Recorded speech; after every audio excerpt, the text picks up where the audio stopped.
Hello and welcome once again to the Forward Compatible Podcast. This is episode 69, part 2, for June 2nd, 2013. My name's Tony and I'm joined, as always, by my fellow podcaster, Jason. We don't put the date in part 2. We do. No, we don't. Yes, we do. No. We do now. We didn't. I've gone over this before. No, we do it in part 1. And a perfect example that came not 3 weeks ago, because our show is recorded on Sundays, and part 2 doesn't get released till Wednesday. And Monday or Tuesday, the big hashtag Xbox reveal bullshit came up, which we obviously would have made the topic of the week. Had it, you got to let people know that this was recorded this day, so whatever comes out tomorrow can't be part of the topic of the week. I know, but it's not on part 2. Part 2 title is Forward Compatible Podcast episode I'll give a show 69 what the part says. 2 topic of the week, Tony's poo-poo head. But people that tuned in... Hashtag fuckface. Fuckface. Anyway, in the event that you missed it, please do pause and click out or check it out after the show. It's irrelevant in the order you listen to them in. But we do have part 1 where we do discuss the news of the week as well as answer the readers' questions. This, of course, is part 2 where we discuss Tony's topic of the week. I wanted to be... I decided against it. This week, as we discussed in part 1... Horrors in gaming! I pinch hit right before... Pinch the loaf? Pinch the loaf. Midway through. I had a different topic, and I'm going to reserve that for a few more weeks from now, I guess. Because everybody pooped on it. Switched it. No, nobody pooped on it. Oh, we all pooped on it. It was an excellent topic. I like it. But we're going to hold that off for a few more weeks, and we're going to try something a little different. We got an extreme amount of Feedback. response and feedback. Backlash. It wasn't so much backlash. People were just stating We opinions. haven't heard his Well, opinion just Brian. yet. Brian's got some backlash. But he's on the show to voice his opinions. You guys fucking suck! You guys are awful! You know what the fuck you're talking about! Now, I don't even remember half of what was discussed. No, so, no. We can go over the 33 bullet points. no, when the actual parts come up, I'll know what I said because I just said it last week. But And see, the bullet points weren't even the issue. I think the bullet points were fairly covered. No qualms with that part. Yes! I think you guys were fine with that. Yes, my but scorecard you're worked. not saying your scorecard, but like the opinion. Shut up, my scorecard worked. Yeah, your scorecard was fantastic, Jason. That's great. Good job. I'll put it on the fridge for you. No problem. Awesome. okay. A+, motherfucker. So, it's a smiley sticker. A golden star. There it is. So we're going to tackle some more of the used game debate, as well as, are we including DRM? Let's do if we're gonna do it, let's cover all the negative shit. Okay. Now let's just go for it. Now, I'd like to start off the show with not your backlash yet. That's fine. Yeah. We're gonna get to all that. We're gonna go point by point. Well, okay? why don't we start it off with Gabe's question from part 1, since that's Oh, that's right. Yeah, perfect lead-in, and that could be our initial thoughts. No, that's the third thing we're doing. I got this. I want to hear your two, because we discussed this at great lengths last week. I want to hear what you guys think about the whole used game, possibly being blocked, all that business and whatnot. Then I want to answer the question. You guys can't see it, but Jason is drawing in Tony's notebook, and it's just a little ridiculous. That's how you draw a cock. I guess that kind of proves the theory that if you put a blank piece of paper in front of people, they will just start drawing Hit the penises. vein and go.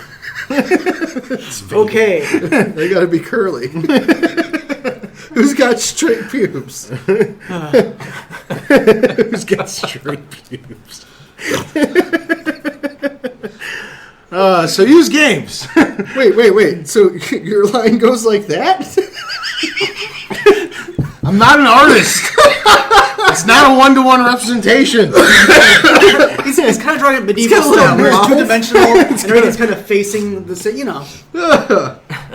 It's on a downward slope, too. Anyway. Drawn What was the penises. question? What do you guys think about the used game thing? I have pretty strong opinions on it. I do understand that they want more sales. I don't think that blocking used games is as big a deal as they make it out to be in terms of like money taken in. I don't think that significantly more people would buy games if they were available new. I think most people who buy used because they either can't afford it or because there's some kind of crazy deal and they're saving a lot of money. So like the whole DRM thing to me, I think it's just, people will talk about Steam as like, well, look, Steam doesn't have used games like how they're doing, but Steam has crazy sales, and nobody else does that yet. Well, nobody does it but Sony and Microsoft. Well, every other media forum blocks. It's over, whether it be handheld devices like Android or iOS, or tablets, or computer gaming, or what have you. They all block. But they have, Sony and Microsoft are the only two that allow used. Well, but that's because it's a different medium. And let me say that like I also think that they should be allowing to resell stuff because before iOS and Android, all that, like if you go back to the 90s, you could resell a software license. When you got Photoshop, you could resell it. You would contact Adobe and say, hey, I have this license, I'm selling it, it's being transferred to this person. And they would transfer the license to that person. And there are a number of reasons to do it beyond just used sales. If your company goes under and you want to transfer your license to a new company that you're starting, you saved yourself $500 to $1,000. So it's been done in the past. It's just a thing that's more recent where they just block the transfer of a license in their end user license agreement, which is not necessarily legal. I mean, it's like it's legal in that they put forth the contract, but if you look at the first sale doctrine and what's being argued in courts right now, it may not be legal to block the resale of something that you sell to someone. And just in terms of like the financial side of it, gaming industry is the only industry that says used sales is killing them.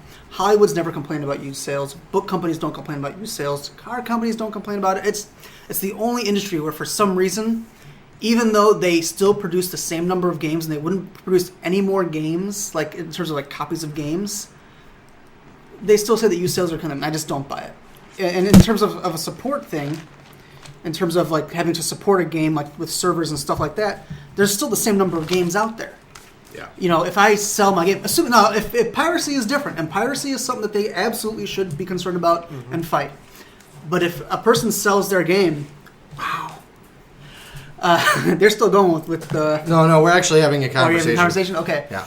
When it comes to a used game, if I sell my copy of, say, Injustice, which I do not own, it's a hypothetical copy of Injustice, there's still just one person playing that copy of the game. So assuming that they plan to support every single copy or to sell a certain number of copies, that's still the same number of copies out there, assuming I'm not pirating it.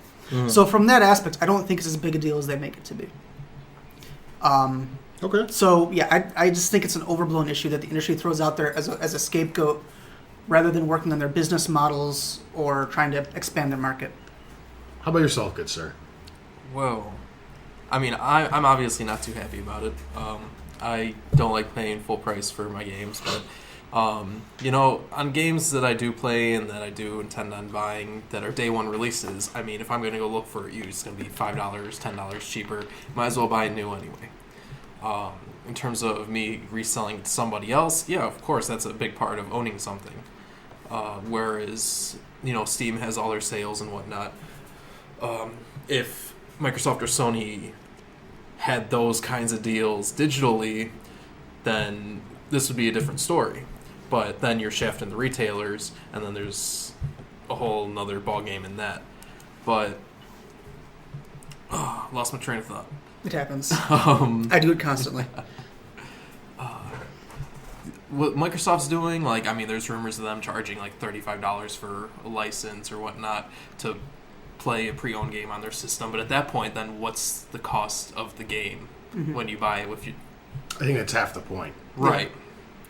Yeah. And at that point, they're all just trying to make money. And, somebody's got to come out and say, hey, nah, dude, look out for the consumer. But in this digital age, it's eventually all going to go digital anyway. I mean, it's just a matter of time. I mean, if we could get 100 gigabytes a second out of our internets, then... Oh, that'd be so nice. Oh, yeah, then we'd already be there. Because... It's true. Well, yeah, and I just had a thought and it popped out of my head, and I can't remember what it was. So sorry. Go ahead. All right. Well, I mean, I just wanted to get you guys' initial reactions before we opt into everything. So now, if you would like, I would love to address Gabe Bustos' question. Gabe. Okay, so if you wanted to reread it, we did skip this in part 1 because it coincided so well with the topic of the week. So Basically, Gabe asked, he said, do you want the current trend in gaming consoles, i.e. always online, digital, multimedia, etc., to continue, or do you want the gaming industry to take a step back? There's really no way of going backwards at this point because everybody's trying to move forward, and I don't. Compatible? like trying to move forward. Yes, Same. good one. That's what we do here. As the always online thing, I think that's a step in the wrong direction. Yeah, sure, everybody's gonna have internet at some point, but I just don't like the whole thing with the Xbox One is, you have Kinect always on, and I understand that like it could possibly be used for something it shouldn't be. I don't see it as a real possibility, but it's out there, and being always online doesn't help that it hears what you're saying. It could possibly see what you're saying, because who knows what hackers are going to do with it. Mm-hmm. Of course, their security is going to be through the roof, but hey, look what happened with the PS3, and the Xbox gets modded, no problem. So, I mean... Do we really care, though? Or are you doing that much that... Exactly. And does Microsoft care? They have 75 million 360s out in the wild. Right. Well, do they really have the time to sit there and watch you laying around in your PJs eating a bag of fucking Cheetos? I'm not even going to get into... As someone who works in the industry where I could monitor any computer on my network at any time, you don't. Because you have better things to do. So I don't think that anybody internally in Microsoft would do that.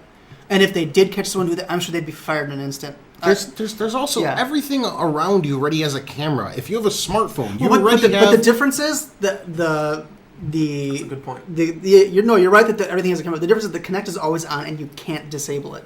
You can disable a piece of tape over the camera. Well, and the microphone and all that. Disabled. Well, yeah, but it's still just like they're putting it out there. Like, no, you're going to use this all the time. Most phones you can disable the camera. Or you just don't have to turn off the app. It's not constantly running. I think the big concern is that because the Kinect is always running, it will be required for use with all Xbox Ones. And I think that's the real sticking point for people, is that they can't unplug it. Because I think if you could just unplug it and use it without it, this argument would not even exist. I don't see the big deal with it personally. I mean, every computer has a webcam or a built-in fucking camera. Almost every cell phone has a camera looking right back at you. Every tablet, every device, your Vita. But they're not running all the time, I think, is the issue. I don't know. I don't see it. Your 3DS has one. These things are internet connected devices. You know what I mean? All it takes is a hacker with the right tools to break in and make your camera running all the time and record whatever the fuck it wants. This is just the world we live in now. There's cameras on street corners when you're walking downtown in our city. But those are in public though. I mean, I think the two big issues are one that you can't choose to do it or not. You have to do it if you want to use the Xbox.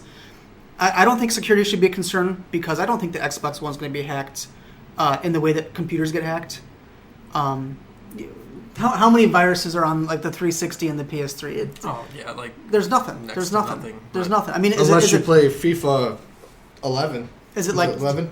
Is it like technically feasible? Yes. Is it going to happen? Probably not. I don't think that should be concerned. I think it's just more. It's an intrusion because you're not being asked. I think that's the real problem. Is that Microsoft kind of made the call for you. Okay, but look. I can't speak for Middle America. I'm talking in terms of Chicago here. Yeah. There's many major intersections that the police have cameras on that not only watch for traffic violations but also for drug deals. Rapes, all types of stuff. They're literally filming. Nobody asked for that. Nobody gave their permission to that. That's a huge. But it's not inside your living room. I don't know, man. In public. I think that's the difference. I don't see too much of a difference. Nobody asked for it. It's just part of because how we live. Because it's about privacy. But with Xbox, you can't have an expectation of privacy outside. No, I mean, you know, with Xbox, you're actually given the choice. You have the choice to not purchase one. Well, you have the choice not to with the purchase one. cameras on That's street true. corners. You don't have a choice. If your grocery store is right there, you have to walk through that camera to get to your place to buy groceries or to whatever, go to school or the bank or. well, I think the issue is that there are a lot of people who want the Xbox One, but they don't want that camera, and they're not given the option. I think that's why they're pissed. At the end of the day, it's not as big as a deal as people are making of it. But you're always going to have those people who are always going to argue about any kind of privacy issue. Yeah. And those are the same people that complain about the full body scanners at the airport. Which are very creepy, but yeah. They are, but you know what? I flew out of O'Hare about 3 weeks ago, and it took me all of 5 minutes as opposed to the line of people Who wanted to that- get frisked, yeah. I could care less. You want to look at my shit? Go ahead. I know. All you have to do is ask. It's flip it out. I don't fucking it's care. little. It's whatever. It's just a little guy. It's just a little guy. But I mean, you know, when you get into the debate of privacy, I mean, literally, and We could go on. I'm not about completely that. I mean, disagreeing with you either, Brian. But when you have a smartphone with microphones and built-in cameras and everything, in some way, shape, or form, Big Brother or a hacker who has the knowledge, they can access your stuff. You know, I mean, they can But get the into difference is that Microsoft has already said, "Oh yeah, we're going to be listening to you all the time." They've said like the Xbox. I mean, and let's be honest, it's not. That's not completely true. No, it is. The Xbox, The Kinect the sensor connector- is going to listen for keywords. But it has to It's listen to gonna- all words to get those keywords. Yeah, but it's not Look, processing I anything. I agree that it's not going to do anything. I think that it is being blown up, but it is always running and always listening to what you say. So if someone wanted to be malicious, it could be a bad thing. You know, if Microsoft wants to see me sitting in my underwear on my couch playing video games, by all means. Yeah, but okay, that's you. Not a pleasant That's sight. you. Okay, now think of all the women who aren't going to buy it because they're afraid of that. Women don't play video games, silly. Okay. But they won't. But they won't want it in their living room. So none of their boyfriends can have it. Turn in the their living fucking room. camera around. Well, yeah, you could turn the camera around, put it down, whatever. But the fact of the matter is, at the end of the day, you have to use it. And I think that people are like, why do I have to use this stupid It's a camera day one microphone? purchase. The mean- Xbox. You got to get a roll of electrical tape. Well, here's the one thing. purchase. I don't know if it's a future point that you're going to bring up, but with the backlash that they've gotten specifically about the Kinect and always listening and whatnot, they did say that there is a function to shut it down built into the system. Did they say that? Because I Yes. heard that it had to be used and installed. The system, the Kinect camera has to be connected, but there is an internal feature to shut it down. Oh, there is. Yes. Okay, 'cause that's not what I had Yeah. read. Was that it was always on? No. Plus, the camera's not like always recording. Well, right, There's no, it's nowhere mostly to just put this- all this shit. Yeah, I mean, well- you have to hop into Skype conversations with people and actually elect Right. to do Well, video no, I think people are chats. talking about the audio. I mean, Yeah. it's just it's. But- I mean, but A, yeah, it's I something mean- to complain about. But B, it's just. I It's think weird that and kind of unnecessary. from your perspective, that is one of the more reasonable concerns that people have had so far, and I think that's one of the points that they you know what, guys, it does have a feature that now, I mean, with all the mixed information we've been getting, could it be true? Could it not? Who knows yet? But from what I've read is that the camera will have an internal feature in the options to shut it down. And that's not what would keep me from buying an Xbox One, but Yeah. I can see why there are people who just they're It's very justified private and they to don't an want extent, they don't yes. want that. I mean, those are the same people who don't want the cameras on the street. There are lots of people Yeah. don't want those. Like I don't want them Yeah. either. I'm just saying it's part of. yeah, well, but Society. yeah, it's I'm just saying it's not. The first time any of this was out there, I could have seen the backlash. I just don't get it because you just need to look in your pocket and there's another device that you already electively choose to walk around with that has the same fucking potential. Yeah. Well, it doesn't though because the Xbox One they've said it's always on, it's always listening. I mean, if Your there's cell a function phone to shut is it down- always on. No, it's not. It's not always listening. Well, The camera's not always running and the microphone's not always running. Here's on an the phone. interesting thing. Back when I had an N-Gauge, because I had one of those. Why? Okay, because I broke my phone and Jim Cook gave me The a N-Gauge? good deal on an N-Gauge and a skateboard. I got the N-Gauge skateboard. I was walking around Woodfield Mall and I was walking past FYE and all of a sudden my phone went off. And I looked down and because I was in the vicinity, I got a message for an advertisement. Yeah. And Just because that of where I stuff was. should not be enabled, in my opinion. Yeah. I think that stuff often crosses the line. Well, I mean, if you have Yeah. your GPS on, Like they already know where you are. Well, but you when you turn on your phone the first time, you have to elect to enable that. Okay. When you first get your phone, it says, "Do you want to use location services?" And you choose I don't know, whether man. it's on or not. I don't mean this in a bad way or whatever. It sounds like you're making excuses for a lot of this other shit. Sorry, I don't know why. No, I don't care. No, look, I mean, It's very similar to me. It's not the exact same thing. I get it. This stuff's been around for years. Yeah. People have learned to deal with it. Now this is just the next thing. I don't know. Look, it is, but it's, and like it says, it wouldn't keep me from buying it. But I get what people are saying, that like, if they're right in saying that you have to have it on, that's kind of obnoxious. If you don't need to turn it on, then it's not an issue. Mm. Sorry, we're making stabbing noises in the background. Okay. Wow, I didn't even get to. What was the question, man? I didn't get my chance to answer. Do you think developers should keep going forward or take a step back in terms of their direction? Realistically, I mean, for Or me, developers, if I can jump in here for a By all means, second, I need to think about it. I got so sidetracked with. with the way, so did I. I mean, and this is again, it's that stupid kind of Apple mindset that I have, where I have my location services on. Okay, I have Find My Friends. I have Find My iPhone. I mess with people who I have on Find My iPhone, and I'll alert their phone just messing with them. Like if I leave my iPad at home and Andy's over here, I'll make it go off. It freaks him out. He's like, "What the fuck is going on?"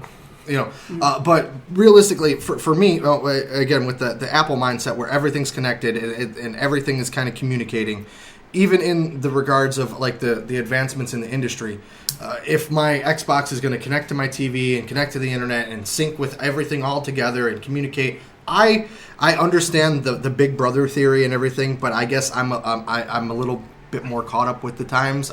You kind of conform and accept it to a certain degree, and with innovations that you get with the way that things are able to communicate, you have to take some of the negatives of things are going to always be online, or they're going to know where you're at, or know what you had for lunch. I mean, It sounds like a game that's coming out. it does, doesn't it? Well, what I would say in terms of like the always online thing is, I think that until they can prove to do that reliably, that's the only real issue. That's Yeah. my only issue is the reliability of the network, and like we said, with certain people in certain parts of the country who don't necessarily have the correct capabilities to run it, that kind of sucks. And the Xbox One isn't going to be always online. It's just going to check in. I think the check-in time is ridiculous. Every 24 hours is too much. But Steam is like you can go offline for a month or something like that. My PlayStation's set to check for updates every 24 hours. Well, that's because you have PlayStation Plus that downloads the updates and all that sort of stuff. Then you don't have that. It's a feature on there. No, It doesn't run unless you have Okay. PlayStation Plus. It's a PlayStation Plus perk. That's why I had to wait 6 hours. A you choose that, and B The it's rest of it not been it's done not for you. I thought Yeah. was it? Well, no, because mine wasn't connected to the internet. Oh, It well, may then let- it would it have may- did it the second the you option plugged it the in. option it checks anyway for updates. But if you have PlayStation Plus, it will automatically download them Yeah. and install them Like while you're sleeping. while you're sleeping. Yeah, no, but the difference between the Plus and what Xbox is doing is the PlayStation is just checking for updates. The Xbox actually checks in and verifies all your account data in terms of like you have access to this game, that game, et cetera, so that for the next 24 hours you can keep those licenses. And then every day it checks those licenses. And on the one hand, I get why they want to make sure there's no piracy. Well, it's or that, and it's new also stuff. that whole trending thing, to see what everybody's been doing. Obviously, you Well, have that's to have going an to be update when to it was that. turned on. It's going to do that, but when it's turned Yeah. off, it could still check in technically just to verify your licenses. Yeah. I think that the checking in there's a legitimate reason behind it. I just don't think it should be so frequent. Fair enough. As for me, you just got to kind of accept the way that these consoles are going. If I had it my way, I think they need to take a few steps back.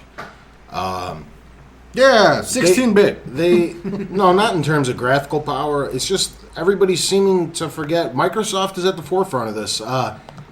It's a fucking gaming console. You don't need to mess with all this. I don't want to blame Sony and Microsoft because I really don't think 99.9% of this is their fault. Believe you me, Xbox does not care if you put in a pre-owned copy of Dead Space 3 into your Xbox. They're not losing a penny. EA is the one that is losing money. And the problem is when, as a console manufacturer, when you're working so closely with all these publishers, especially the major ones, they unfortunately have a big stake in what you do. And I feel that they're the ones that are pressuring Sony and Microsoft into creating these always online, this fucking all this bullshit that checks in to combat piracy and use games and all this other stuff. I know Sony and Microsoft will end up getting the blunt of the backlash because they're the ones that are going to be the face of it.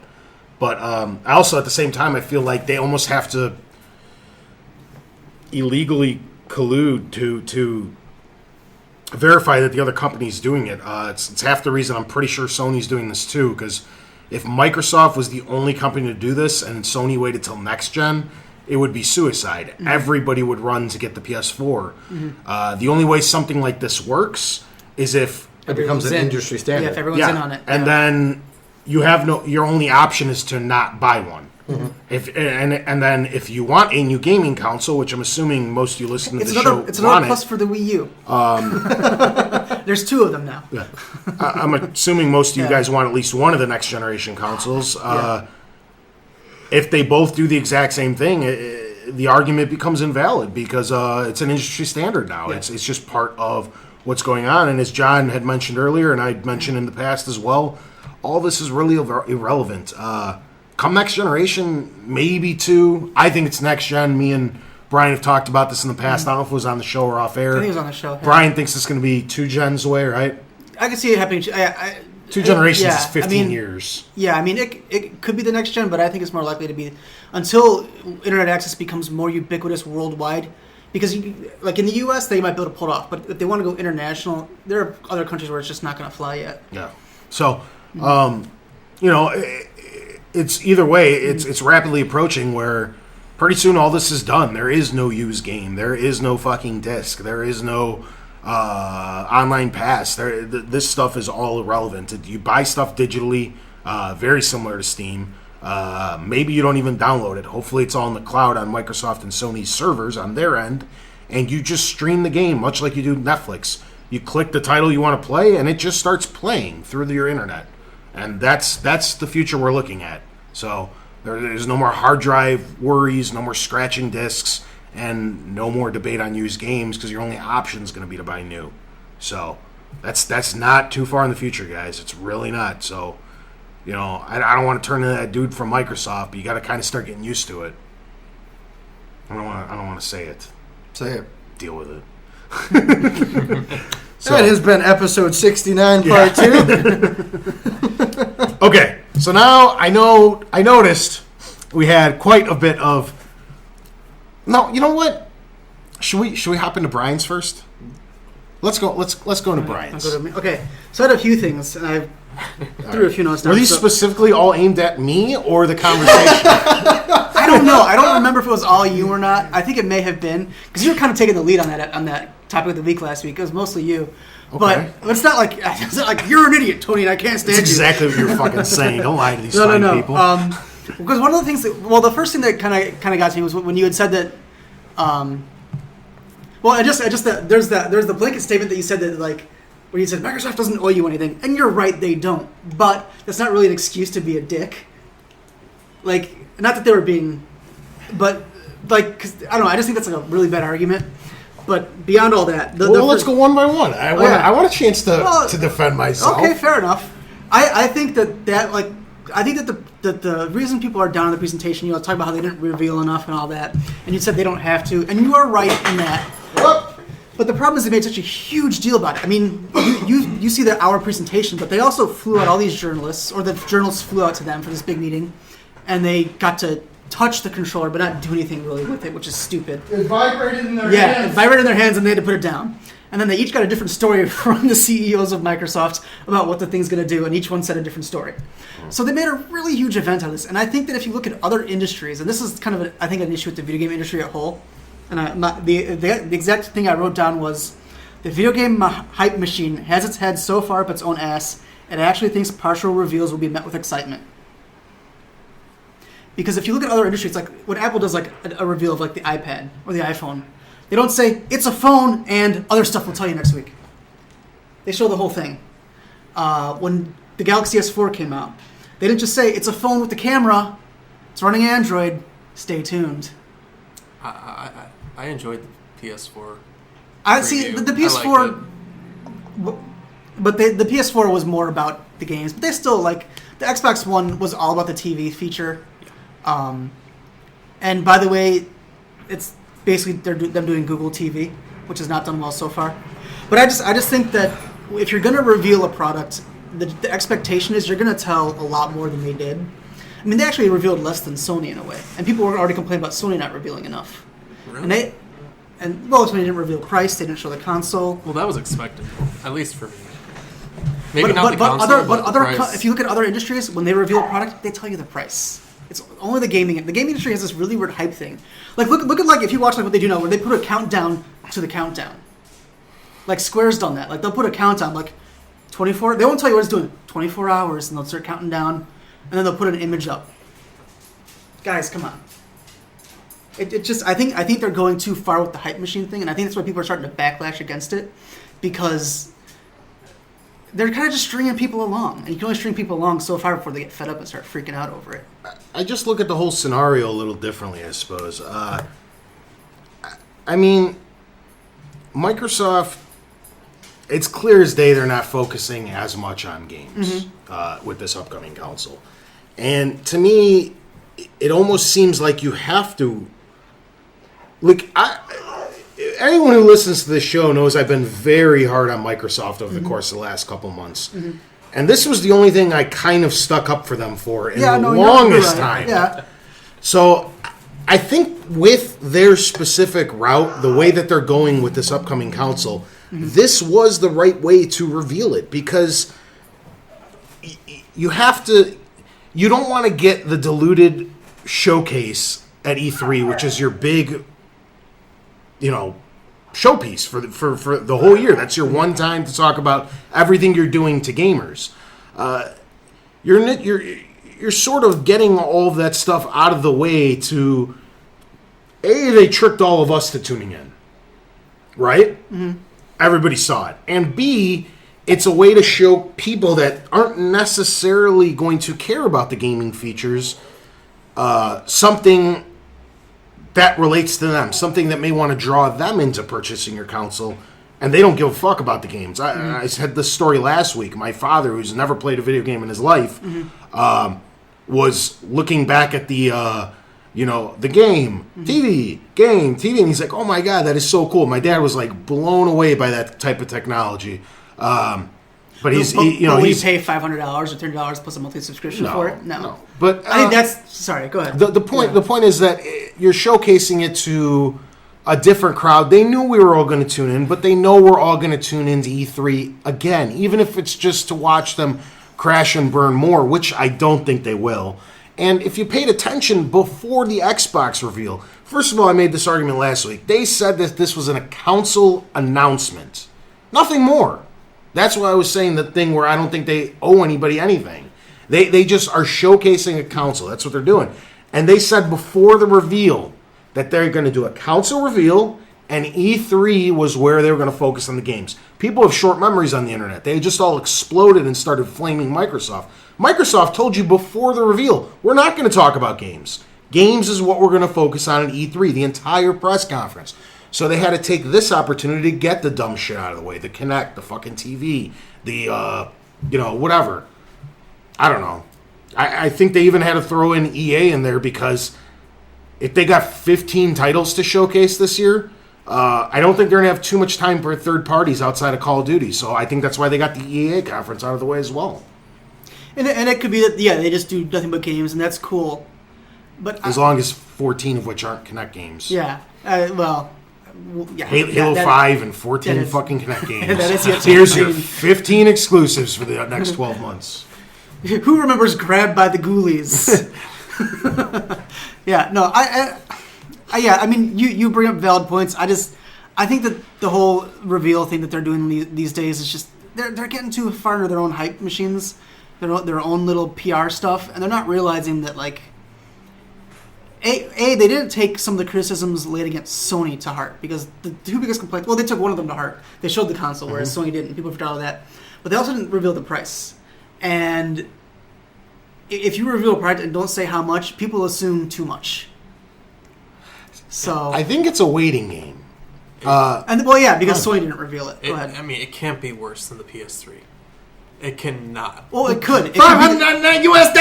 It could be the 3DO. I'm pretty. $799. I'm pretty sure they're both going to be about $500. That's Yeah, it's probably gonna be 400 or 500. 450 to 500. I mean, that's. But I don't think the I just- American can handle it's- two $500 consoles. We talked about this roughly a month ago. I don't know if you were on the show or not, but the reason I think they're doing this is okay. This stuff has thousands and thousands of people crunching numbers daily. Okay, so you got the 360 or the Xbox One. Okay, and Microsoft knows they can go as low as $399 or as high as $599. Anywhere in that $200 range, they'll be okay. See, I think. Hold sorry, on, go ahead. hold on. Now, Sony comes out and say they can be okay from $499 to $699. They can be anywhere in that thing. If Microsoft announces that they come out at $399, so it forces Sony's hand to go at $499. But if Sony comes out first and they're in that $200 range, they're like, we're going to release this for $600. But Microsoft is physically able to go all the way down to $399. They're gonna do that to under, and it's more of a game of chicken than being too scared to announce the price. I agree. It's you're waiting the other guy out. I think that's why they're doing it. I Nothing agree, more, but- nothing less. They're not trying to be like maniacal or fucking about this in any way, shape, or form. Once you say your price, you're stuck to holding to that price. If you say it's too much, like say Microsoft gets greedy. I said that same $400 to $600 range, and they say we're going to release it for $600. And Sony's like, good, fuck you, we're going to release ours for $4. And Microsoft's like, shit, we were able to release it for $4 too. Now we got to change our fucking thing so we don't get blown away by Sony. Yeah. And you look like jackass, and you're like, well, if you could drop it to $4, why can't you drop it to $3? Or why didn't you start it off at $4? Right. Why are you trying to gouge the customers? So it's I don't know. I think it's just this waiting game for whoever bites first, then the other person can figure it out, because these companies both have to have their predetermined range where we can't go lower than this or we're just losing too much money. And if we're able to go this high, great, we're going to start. We won't take any loss on any console sales. We'll make even $10 a unit off every unit sold if we're able to get away with this price. That's an excellent segue Okay. into what you had said about consoles being sold at a loss. Because you're right that Microsoft is selling at a loss and Sony is selling at a loss. The problem is that wasn't always the case in the industry. That started with either the PlayStation or the PlayStation 2. The Super Nintendo, the Genesis, they were all sold pretty much at cost or at profit. And I think that Microsoft and Sony kind of made their own bed with this problem of selling at a loss and now having to constantly repeat it to one-up themselves. And on the one hand, we got some really cool consoles out of it. We had a huge leap in power, with the PS2 and the Xbox and the Xbox 360. There are these huge leaps, but they're not seeing that they're gonna have to do that every single generation now because of that. Unless they're willing to do what Nintendo did and take a step back in power, every generation is gonna be sold at a loss, and they're kind of stuck in this vicious cycle. It's almost standard practice with technology nowadays that has the ability to use subscription fees. I'm not talking about something you buy flat out that there's no subscription, like a television or a Blu-ray that will never make the company any future dollars. So there's no way for them to cut the cost and take a loss because they're not making any future cash. There's no cash flow coming in. With cell phones or consoles, you're able to subsidize, because with cell phones you're locking in a roughly $70 a month plan attached to every cell phone. So you can subsidize and take a $200 hit initially off the bat because you're bringing in $70 every month for the next minimal 2 years of their contract, which will get them their $200 back and more. But they can't guarantee that with the console unless they make you get a subscription. That's the problem there. That's why Xbox is subsidized, comes with an almost double priced Xbox Live subscription, and because that's how they make their money back. And they could do that again, but I just think that it's a bad business to be in to constantly sell at a loss, and they will eventually be able to make those consoles at cost and then turn a profit on them a few years down the road. But I think that they put themselves into a corner. I think the only way to do that is to kind of go Nintendo's route, which is the Wii U, which looks sad. bad. It's sadly to have far less technologically comparable stuff within your hardware. But fortunately for Nintendo, it allows them to barely lose anything / make a profit on every unit they sell. Yeah, other than the Wii U and the price drop on the 3DS, I think Nintendo has always sold at a profit. The Wii U still is. It's just barely. I think they're making like, or maybe they the have to Wii, sell one. I forgot what it is. Maybe one game piece or of two games, software. yeah. Because the Wii, they were saying they made like $12 or $25 per Wii sold when it first came out. I think the Wii U, they said they're actually selling at a loss, but they expect to make the money back quickly. But yeah, it's and on the one hand, we get these really cool consoles that do blow what would be otherwise coming out of the water. But because if you look back to the previous generations before the PS2, they were not as powerful as what was in the arcades, which was what they were competing with. Like the NES did not beat out any arcades. Super Nintendo, people would talk, look at how close it is to the arcade when they play Street Fighter. It was close, but not quite there. Even with the N64, at first the N64 kind of outpaced arcades, but then arcades blew right past it. So I think that they kind of backed themselves into a corner. And on the one hand, yeah, it's cool that we get these really cool consoles, but I don't feel pity for them because they built this market themselves on that. It is their own damn fault, but it's beneficial toward us because if they had to turn a profit, these things are just shy of what a computer would cost. Then you'd be looking at $800 consoles. Well, or they'd have to make them less powerful without them. Or exactly, those are your two options. Do you want and do you want it to be way more expensive, or do you want it to be way less powerful, or would you rather Sony and Microsoft take the hit for us? Well, I'm fine with them taking the hit. I just don't want them to bring it up like I did something wrong to them, kind of a thing. Like it's like. Yeah, I mean, the market won't bear an $800 console. It just won't. People have tried it. CDI, the 3DO, the Neo Geo, none of them really took off. So they're right that they have to have that price point. But they kind of throw it, and they're not necessarily throwing it back. Like me personally, Microsoft ever emailed me like, "Hey, listen, Brian," but not yet. But that can't be like, as a consumer, that can't be a concern of mine because that's the decision that this company made. And I think I've said in the past, if anybody but Microsoft and Sony were doing this, they'd be out of business. They're literally the only two companies. Maybe Apple could pull it off, or Samsung. Nobody else could pull off selling at a loss for years at a time. Well, I mean, the other thing is, it's not just Xbox Live or PlayStation Plus. Sorry, you're also making money off software. Right. Yeah. Even third-party titles, these companies, they get money for them. They're getting like $5 a game. So like the millions of copies that Call of Duty sells times $5 on an Xbox. That's $5 more that they're making toward their subsidized price. They're making even more on Microsoft Studios games, as is PlayStation with in-house developers. One of their 12 studios, they're making far more than the $5. So they're gonna get their investments back as long as you're not one of those gamers who buys one game or mods it and steals stuff, or two games, or buys nothing but used. They'll never make their money back off you. Well. Maybe that's what I was getting at last week, and I don't know if that was another one of your points or not. You had said I was getting at where they don't care about the person who only buys used. It's for this exact reason. Say it's a $600 Xbox One, okay, and they're going to sell it just for $400. They're planning on making that $200 back from you just to break even. Right. So they have to make it to you in software sales. And if you're doing nothing but buying pre-owned, GameStop's making the money. Microsoft's not getting it back. So they actually would rather not you buy a console. Well, but I don't think people who buy consoles when they're brand new are the ones who are buying used games. Eventually. Well, yeah, but eventually when that point comes around, a new console will either be cheaper or they won't be selling at a loss anymore, or you'll be buying a used console as well. So I don't know that that's necessary. I mean, you're right that they don't care. You're right that if... I'll just say they'd rather sell 40 million units to people who buy nothing but brand new games than 100 million units to 70% of which buy nothing but used, because they're not making even their initial investment back off you, let alone turning a profit.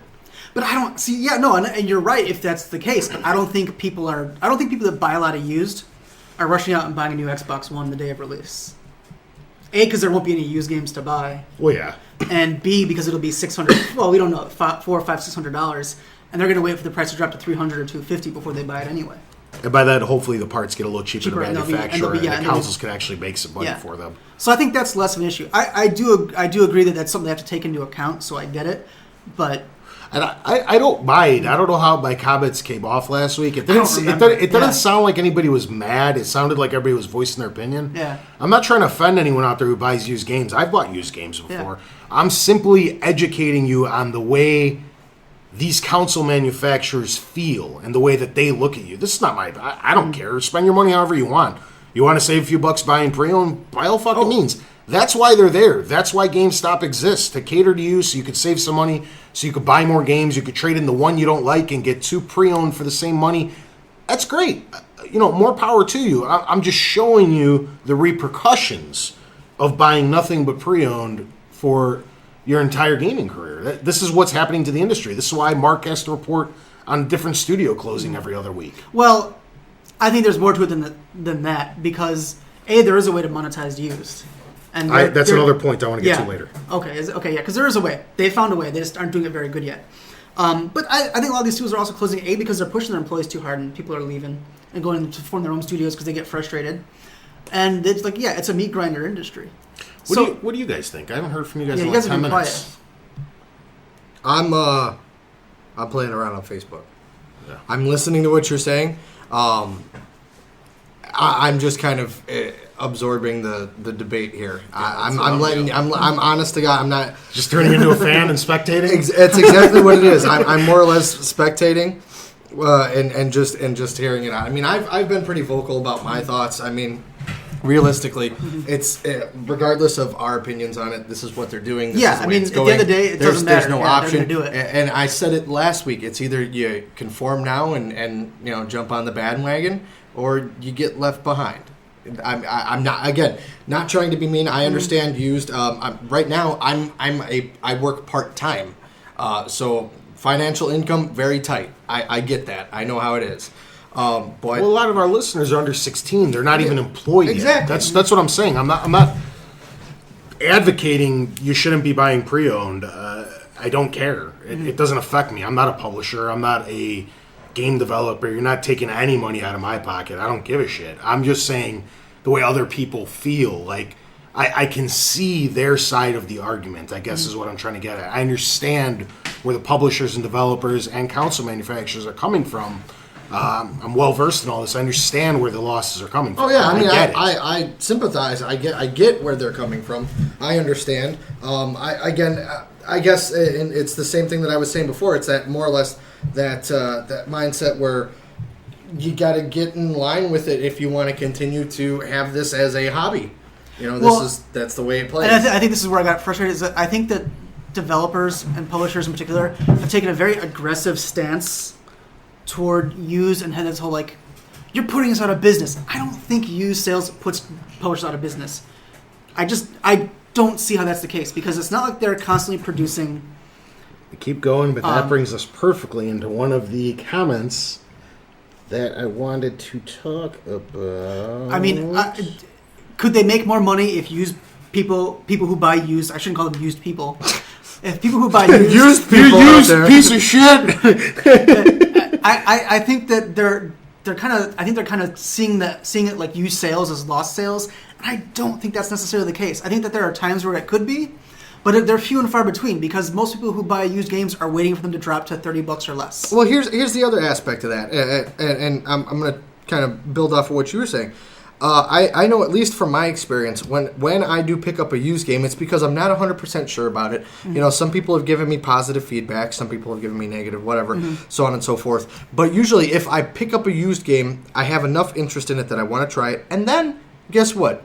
When you release your next game, I'm going to buy it brand new. Mm-hmm. Or, nowadays, with the way that gaming is, if you have downloadable content for your game, I will buy your DLC then. So you're still making money off me. And I don't know if Tony wants to jump into that before I was reading and I missed all of that. Oh, I'm sorry. I bought Burnout Paradise pre-owned when it first came out. Even though I'm a huge Burnout fan, I have purchased every single piece of DLC for that game. So they've gotten more than $60 out of me. Yeah, with that well, that's game. the thing. Yeah, like Dragon Age 2, I did buy it new, but if you look at the DLC for that game, there's more than $60 in DLC for that game. They could feasibly get more than like if I buy the game, buy the DLC, play through it, sell it, and someone else buys that game and buys some of that DLC, they're making even more money. Yeah. So they have found a good way to make more money. They just don't seem to be implementing it very well. Mm-hmm.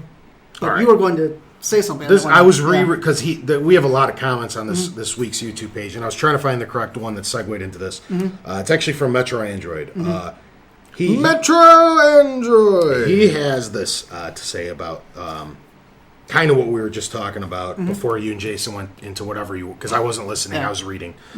So he goes, do you think it's wrong of someone to play your game without directly supporting you if they never have paid for it otherwise? That's the question that I feel most developers answer wrongly. They care more about potential profits they could have had than the fact that a lot of people are playing their game and enjoying it and getting the experience. Isn't that what art's all about?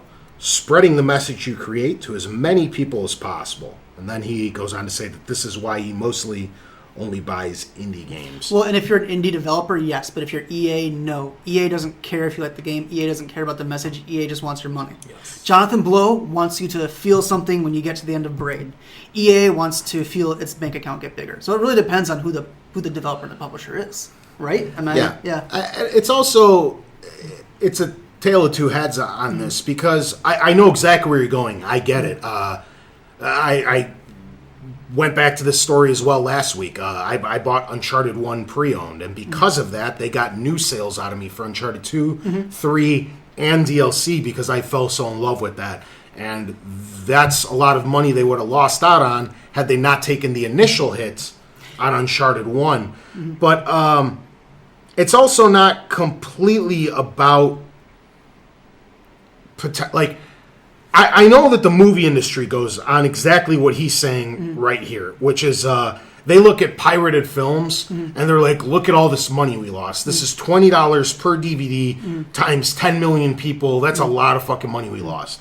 And that, I agree with Metro completely, is the wrong way to look at it. Absolutely. I download a lot of movies that I don't even care about just because it's readily available. Half of which I haven't even seen. It's more of a convenience via Netflix streaming. Yeah, it's more of a convenience than me trying to screw the man out of Hollywood who made a shitty movie that I would not have partaken in either way. I think this is slightly different because when you're buying pre-owned, you're still investing money. You obviously had intentions, at the very least, to play it. So the way they're looking at it is you're already invested. You didn't completely steal the game. Right. You're just giving money to a third party as opposed to the person who actually created the arts, like you said in your opinion. I do get what you're saying. Like I said, I'm of two minds on this. I'm really on both sides of the fence. I just think it's a little bit different than looking at it as completely just potential profits lost, where there actually are. I gave this example last week with Heavy Rain, too. The game, I think, sold 2 million units with 3 million accounts have trophies unlocked. For a game that only sold 2 million units, to lose out on another 50% of potential sales is a big deal. That, of course, it's a smaller developer. That they're not Activision that can afford that kind of loss. Pumping out one game every 5 years like that company does. I don't know, man. It's and I think that something that publishers can do to prevent, if they're really looking to prevent used sales and get people to buy new, the two things they need to do are drop the price of games from the outset or drop the prices faster, because that's what's going to really grow a market is when it becomes more affordable. See, but you're old school like the rest of us here. You remember a time... Video games right now, believe it or not, are the absolute cheapest that they have ever been. No. Yes. They were more expensive in the 80s, absolutely. Like, I remember buying Chrono Trigger for $80. Okay, exactly. I remember. But PS1 games were not $50 or $60. They were $40. Okay, Some of and them were 50. how much was $40 worth in the there- early there's 90s? been- there's been inflation. Exactly what I'm getting at. But games have never, ever been cheaper. The price should stay the same as the cost of production goes down. And technically, the cost of production should be staying the same or going down. I don't think the cost... Because they also say cost of production is going up. It should be going up as much as they say it is. I mean, but at the same time, if they were selling to more people, which they are, more games sell now than back in the days of the SNES and the NES. Of course. They're a million seller in the days of SNES would have been mind-blowing. Maybe Mario World did that over the course of the life of the Super Nintendo. But now a game can expect 1 million sales. They get disappointed with the 1 million sales. They get disappointed with 4 million. Yeah, Look at Tomb Raider. Which, by the way, if they would have put out single-player DLC, I would have hung on to longer. I would have bought it too. Yeah. I don't know. I think historically games have never been cheaper. Ever. I don't think the prices have gone up as much as people think because of inflation, but I do think the prices, if they want to sell, the price has to go down. I remember games being $50 in the early 90s on Genesis. Yeah. Sure. They've grown. Super Street Fighter Was $70 or $80, right? $70. Yeah. So you're saying over the course of 20-something years, Although they're also that games have only came up $10. If you look at the cost of anything else, you got to figure gasoline has come up $3 over the course of that time for a gallon. That's partially politics, though, not necessarily inflation. But it's the way of the world. Everything has come way up since the early 90s. Stuff does not. I'm just saying, if stuff stayed on track, if video games went the same route that pretty much everything else you buy went, video games would easily cost $80 or $90. See, but I don't think that's the case, because if you look at movies, DVDs cost less than when DVDs first came out. Same thing with Blu-rays. Blu-rays used to be $40 You're when they talking came about out. one medium, though. Books still cost about the same. They've gone up maybe $1 or $2 over the last 20, 30 years. Who breeds books? How dare you? Yeah, no, I get that games are expensive to produce. I'm not saying they should be $15 a piece. That's like a quarter of my book collection. I'm just being a smartass. Oh yeah, no. But like, I'm not saying that they can be $15, especially if they're going to be something like a Skyrim or even a Tomb Raider. They're going to be more expensive. But I think that, especially with rumors of them going up to $70 this generation. That's the rumor. There's no proof of that. Exactly. It's too much. There's been a rumor every year since the console went up. Oh, they're going to raise the price. Blah blah blah blah. Because they went up with the 360. Went from 50 to 60. Yeah. But it went from with the PS. I'm trying to remember with the PS1. I don't know if it was just Sony games. I know Sony games for PS2 I remember buying were 40. the first Spider-Man on PS1 for $50. Was it 50? Yeah. Because I know Sony games were 40, but it may have just been because Sony didn't have to license the game. So That might have been, yeah. So they could sell them cheaper. But But $50 is a lot of money. It is. You bring up a good point where more people have consoles today than they did in the past. Yes. So by volume, they should be selling more and to help reduce the cost per. okay, Games maybe- are a lot bigger and a lot harder to make with a lot more man hours, though. There's way more costs involved. From the PS1 and PS2 era to now, not as much. Like the jump to 3D was a big jump, but that jump had happened. That ship has sailed. I don't think that the jump, because a 3D game, yes, are the graphics better? Are the sound effects better? But it's still just one or two guys doing the sound effects. It's still just a few people doing the painting for the textures and the graphics. Maybe a few more programmers to get it all going. But I don't think that the cost has jumped as much as they're saying. Has it gone up a little bit? Maybe. The cost to develop, you don't have to buy a development console anymore. You can use a PC now. It used to be that when a Super Nintendo came out, you had to go out and buy a special piece of hardware from Nintendo. You still have to buy dev kits. When it first comes out, you have to get a dev kit, but it's not $15,000, $20,000 for a dev kit anymore. I mean, yeah, truthfully, half the time they give you one now. I mean, depending on who you are. Also, too, a great point though with the supposed increase in costs in gaming and development costs. It harkens back to what you were talking about, where maybe they should do more of episodic gaming now. Well, here's the thing. Look at Hollywood. How much does a Hollywood movie cost? Avengers was 200 billion. 200 million, yeah, or million. Sorry, 200 million, and it made 300 million and more than that. But look at it. I guarantee you, there were more people working on the Avengers than working on Call of Duty. Mm-hmm. Oh yeah. You look, and they have to deal with unions, which cost a lot more than the programmers that they can put through the grinder and the QA people that they can put through the grinder. Sure, just paying the actors alone. Yeah, the actors alone. Was it 50 million was fucking this guy's. Oh yeah, salary? Tony Stark, dude. Mm-hmm. I can't remember. I can't remember Robert Downey Jr. Yeah. He's Tony Stark now. Yeah. That's all. I know the games are expensive. Smart I'm man, not saying that that games should, but they need to find a way to get the economies of scale working for them and getting more people buying consoles, because that's the only way they're going to be able to keep the prices stable. If that's really the case, where selling 4 million isn't enough to turn a profit. I mean, I could see at the beginning of a console cycle, games being more expensive. But as you get millions into the homes, Well, and here's the thing: they're reusing engines now. Some people are using Unreal Engine, which saves them a ton of cost. And I must have missed this in my news, but Naughty Dog said that they're going to reuse the same engine from the PS3 to the PS4, which is going to save them a ton of money and time. So there are ways that they're keeping costs down. So on the one hand, look, I'm not saying they should be operating at a loss or at cost. I understand they got to make money, but they need to find better ways to manage their business, and because that's if it really is costing them, say $50 to make each copy of the game, when they spread it out, then their business is in trouble. It's just not going to survive no matter what, because games are getting really expensive. I don't know where that came from.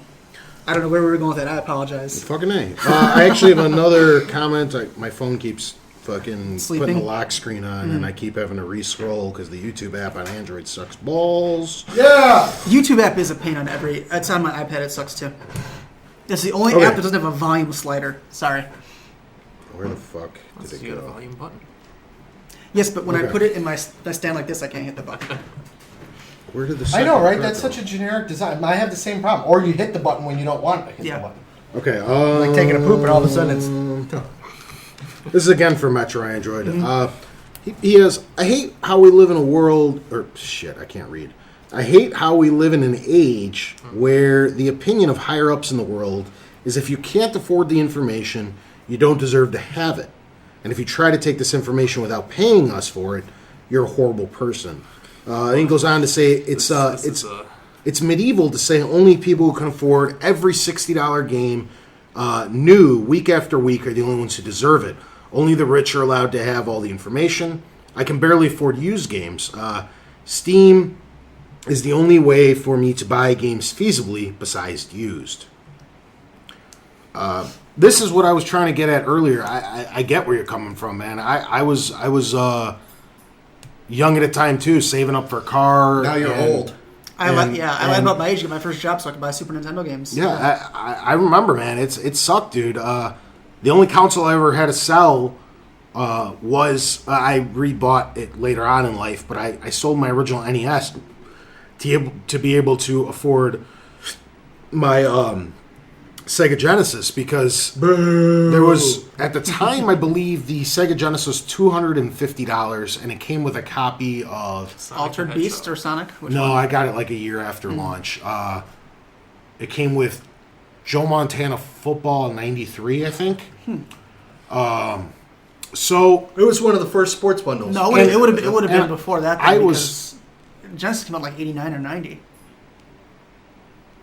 I didn't get it, dude. I was like 5-6 years old. I the didn't get it till Okay. I didn't get it I till. thought you said you got it like a year after launch. I mean, I don't remember. Okay, I that's don't fine. know, dude. Anyway, This is 20 that's years fine. ago. I know. Yeah, dude. So I didn't have. I was what, 8 years old. I didn't have $250. I had no way to obtain that kind of money.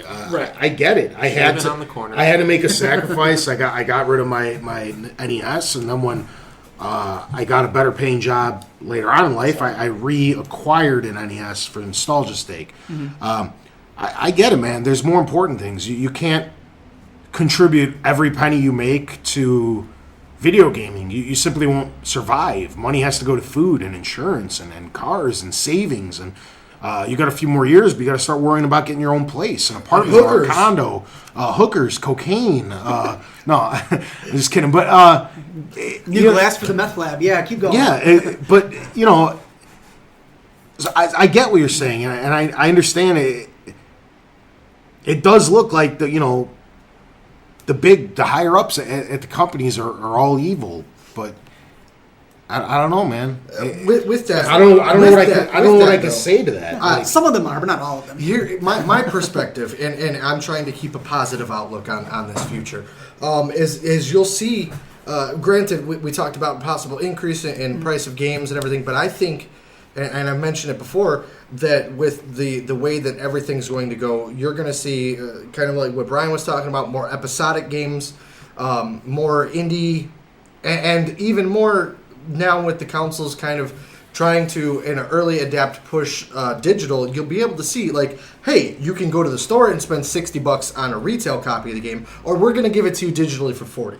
You know, Or of a episodic. Steam. Yeah. 3 episodes for See, 20 each, or by the disc. Here's the other thing with cost, though. I'm still at GameStop, and you guys are all former GameStop employees. You know damn well when a new game comes out, 2 weeks later, especially when they're made from EA, they EA drop to or fucking Assassin's Creed. or Ubisoft. They drop to $39.99 within the first 2 weeks. I mean, you won't be able to buy it day one, but you can get it in the absolute first month that it comes out for 1/3 off. $40, and the developers are still able to make money. So, I mean, you might not be able to get everything day one, but it's just another option as opposed to going used right away. And I would argue that you shouldn't expect to buy every game that comes out anyway. I mean, I remember when the N64 came out, and I was like, you know what, I'm getting when it first comes out. It was the first console I bought at launch. I was like, I'm going to own every game for this console. And then, well, after, for the first 7 months, there were only 2 games anyway, so that wasn't difficult. But then all of a sudden, sports games started coming out, and I don't buy sports games. And you kind of realize you don't need every game. You don't have enough time to play every game that comes out to begin with. Too much media. Too much media. So I get that you can't afford everything that comes out, but I don't think you want everything that comes out either, because there's plenty of stuff that you can skip on, man. There's plenty of stuff that's just not worth your time. And there's absolutely nothing wrong with sticking with the indie market, like he said that he does. Absolutely, man. You get some great stuff there. You're going to get, 9 times out of 10, you're going to get a better gameplay experience, a better story than you would from a AAA title. Yeah. Because half the AAA titles now are just fancy shovelware. And there's I don't want to get into a whole separate topic, but there's this thing going on right now that was it like memes versus women or something. Have you heard about that? Where they're looking at sexism in games, and they kind of set aside and went through all these games plots and pointed out how so many games plots, if you really break them down, the same plot. So yeah, I think indies definitely push the market in a way that the big titles do not. Yeah, and Tony always brings up the greatest point is you speak with your wallet. If you can't afford these games, eventually if they get too expensive, the industry's going to realize that they've made a mistake. Eventually. Yeah, exactly. If they up it to $70, like Brian's worried they very well may, and software sales are immediately cut in half, they're going to look at what's the thing that we did that made us go from this much sales to this much sales, and they're going to see that them raising $10 cut sales in half. You have to speak with your wallet. If you don't like the way it's going, don't fucking buy it. Don't support them at all.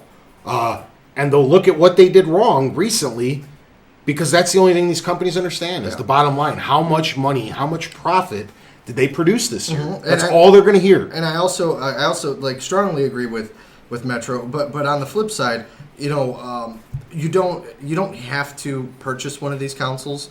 If you don't like the direction that it's going, well, he has another one where stick with PC gaming, where the costs are going to be lower, and you get more sales because they try to push the innovation more on a PC rather than a console. All right, here we go. I got another one that kind of correlates to that from Andrew Dillon.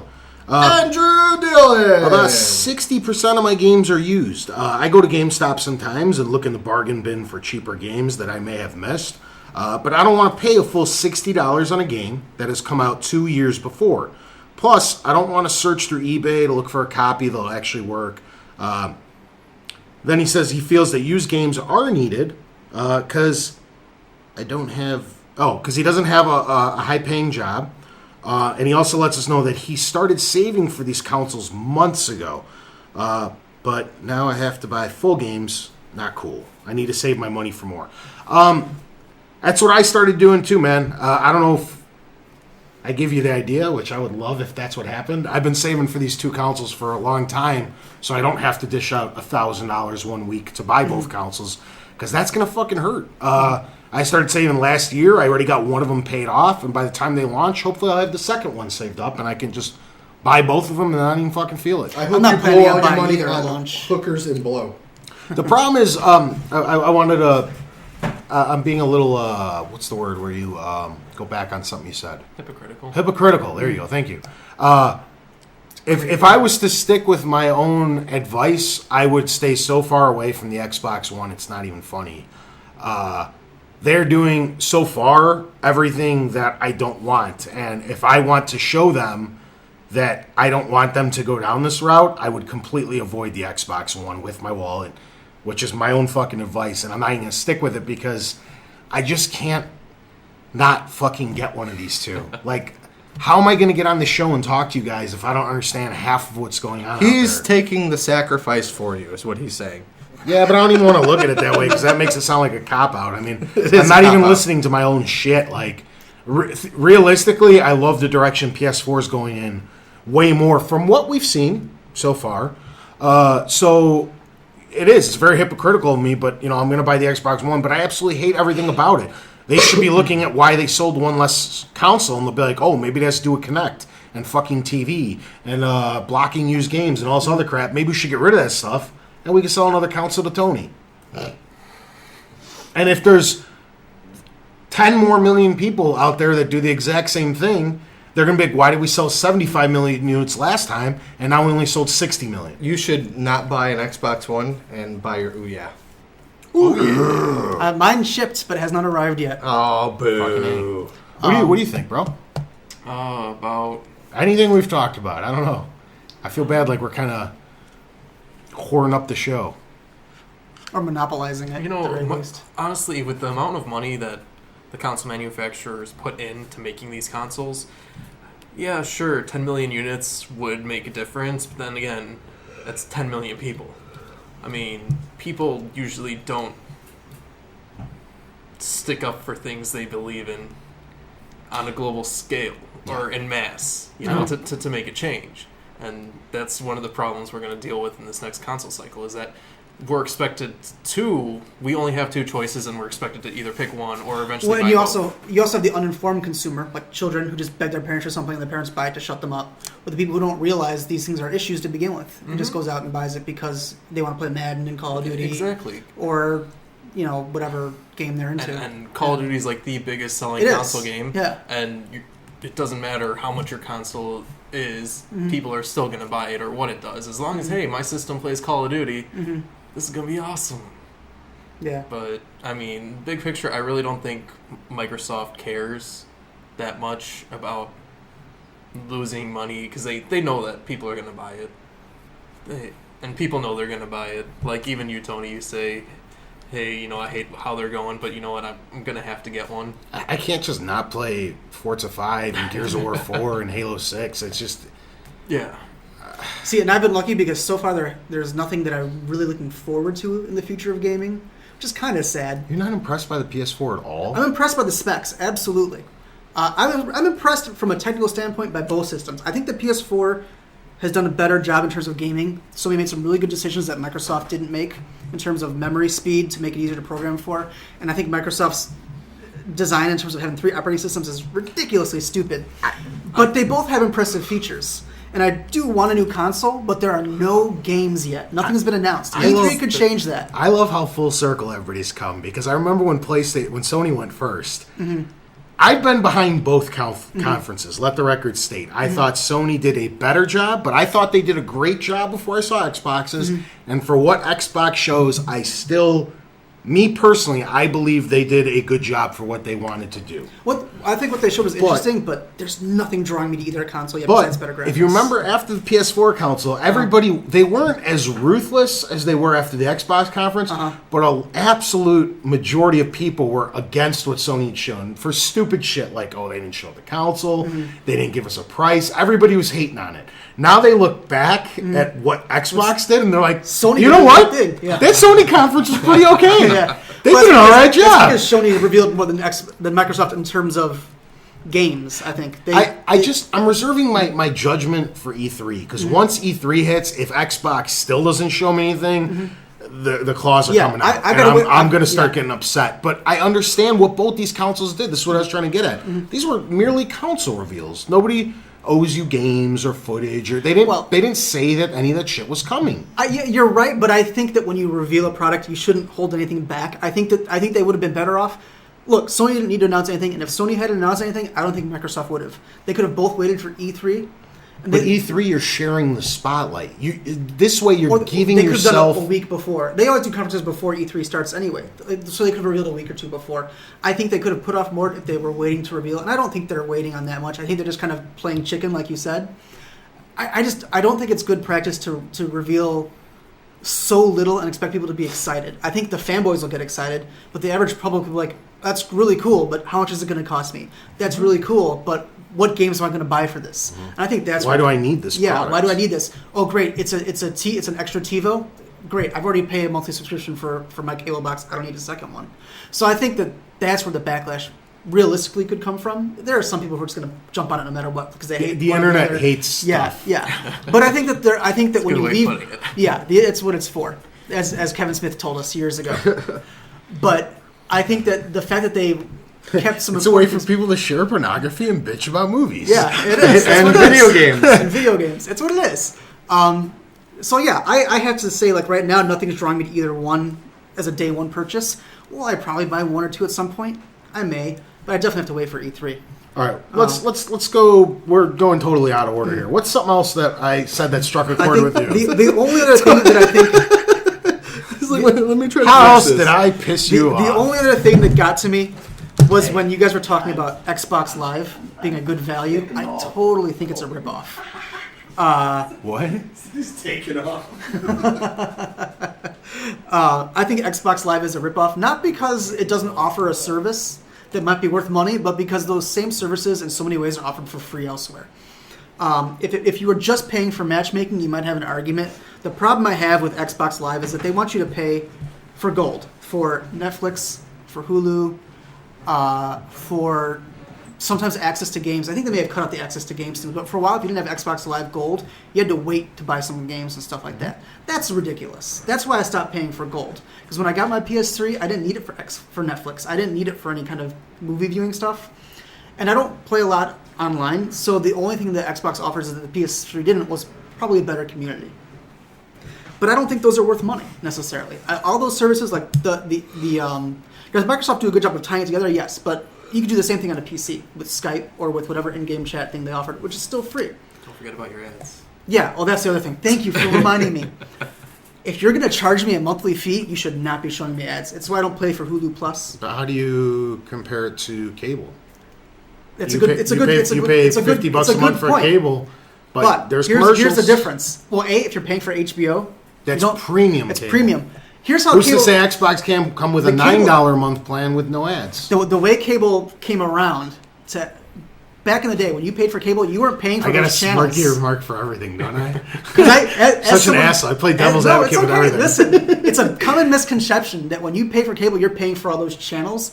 Technically, what you're paying is the rebroadcast of those channels. Back in the day, the cable companies did not pay to rebroadcast channels. You could have a satellite dish on your house if you had one of those big, huge ones, not like a DirecTV, but like one of those big, massive ones. You could get Comedy Central for free. You got ESPN for free. You got. Is it okay? All right, yeah, we're gonna keep rolling. Okay, you got those channels for free.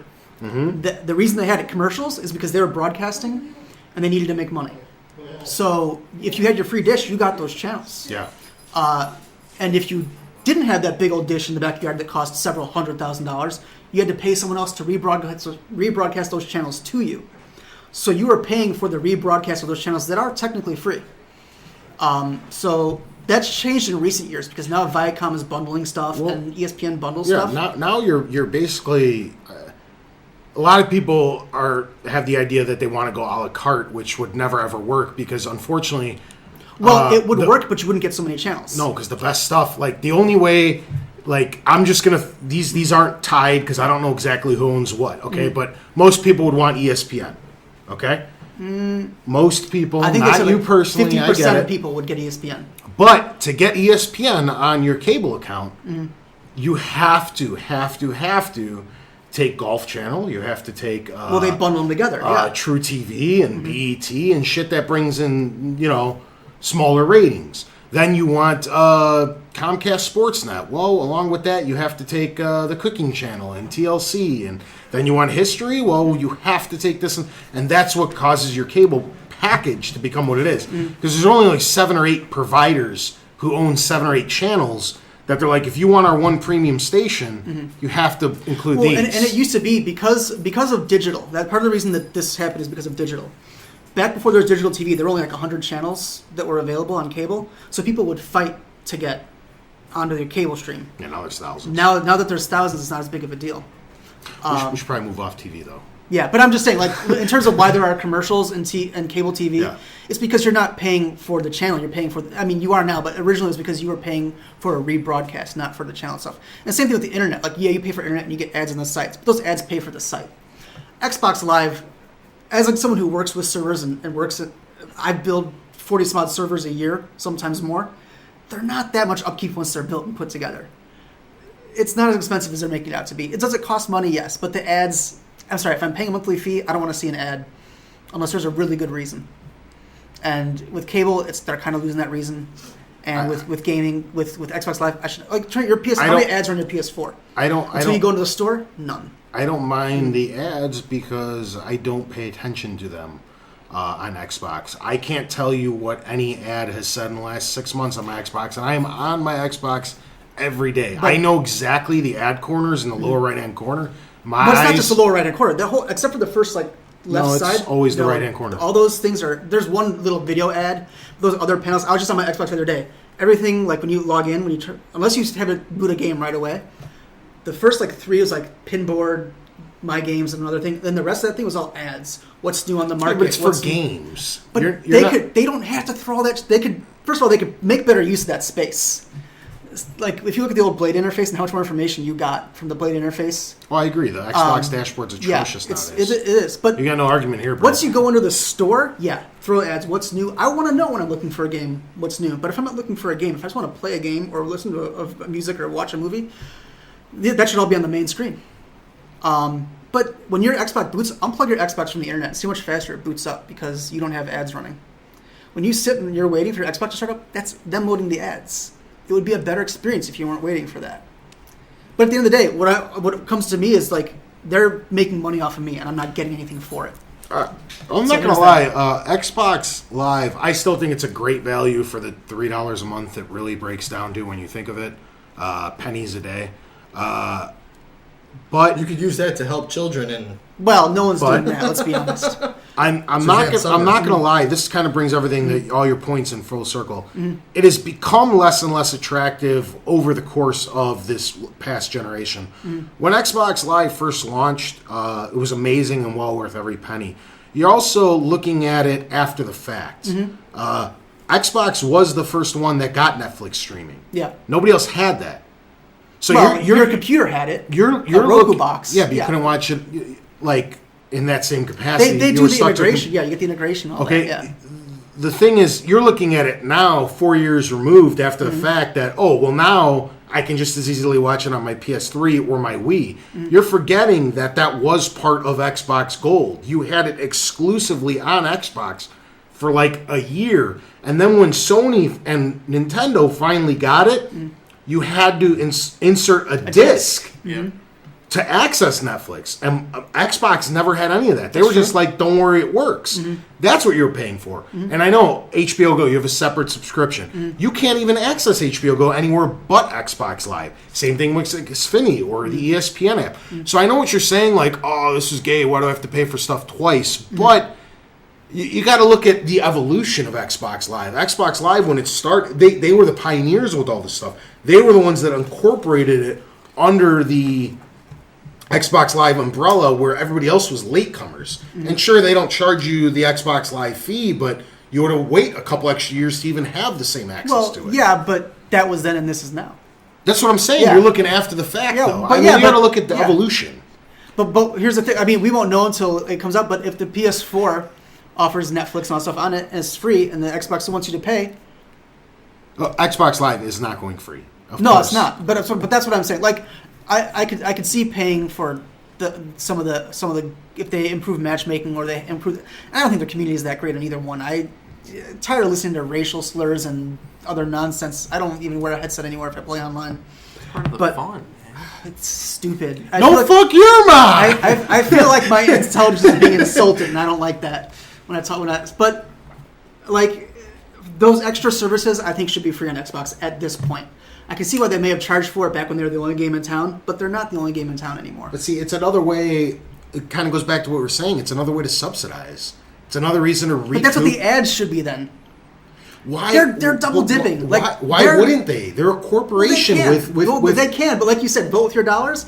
I canceled my gold exactly. subscription. I canceled my subscription. There you go. And then they're like, why do we lose this guy? And they may turn that into something eventually. But for me, if I ran Microsoft, I'd run it the exact same way. I would not change a thing. I would double dip with ads and then take the money from the new release games, like you were saying that I don't really consider those ads when they're like, oh, this new indie game. Well, see, when you're in the store, it makes sense because you're looking to buy. But even when it's on the regular page, they paid probably $20,000 to have their thing over there, plus the regular ads, plus if people are going to pay for Xbox Live, and it is a superior service. I don't care what anybody says.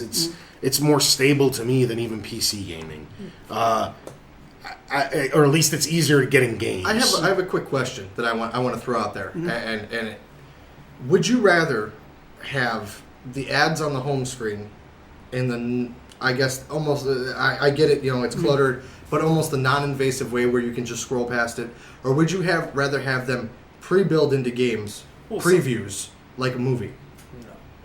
Neither.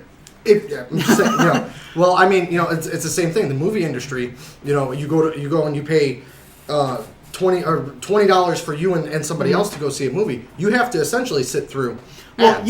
Well, here's the thing. One, you don't have to go before the ads. You can go in there after the ads are done if you wanted to. This is true. Two, honestly, those trailers are usually much better than any of the ads you're seeing on the Xbox. They could be interesting. It's usually tailored to what you're there to see. So if you are there early. For the most part. For the most part. But, it used to be that when you went to see a movie, you see 2 or 3 trailers and that was it. And there were no ads for Coke. Now there's 20 minutes and food and... they've been building up that. And on the one hand, I get that theaters need to make money because they don't make money on ticket sales for the first week, and that's when all the ticket sales are. See, how can you say it's okay for a movie theater to do it, but not Microsoft? Because Microsoft's a bigger company?